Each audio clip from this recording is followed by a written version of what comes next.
ძალიან მტკივნეულია, როდესაც აცნობიერებ, რომ შენი მცდელობები, რომლებიც ხანდახან წლები გრძელდება ხოლმე, სულტყუილი აღმოჩნდა. რომ სულტყუილად დახარჯე ძალიან დიდი დრო და ენერგია იმ ადამიანზე, ან ადამიანებზე, რომლებიც ამას არ იმსახურებდნენ. და თუ არ მოშორდები ამ სიტუაციას და ადგილს, სადაც ტკივილს გაყენებენ, ეს ტკივილი გაგრძელდება უსასრულოდ. შენ ვერ განიკურნები იქ, სადაც გული გატკინეს. დაიწყო ყველაფერი სუფთა ფურცლიდან ძალიან რთულია. ამ შემთხვევაში მოგიწევს აღიარება, რომ ადამიანი, რომელიც იყო შენი ისტორიის ნაწილი, არ არის აუცილებელი, რომ გახდეს შენი ბედის ნაწილიც. როგორც მურაკამის უთქვამს, ტკივილი გარდაუვალია, მაგრამ ამ ტკივილის გამო მუდმივად ტანჯვა შენი არჩევანია.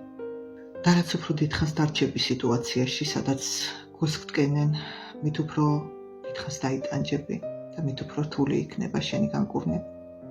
დაფიქრდი ამას.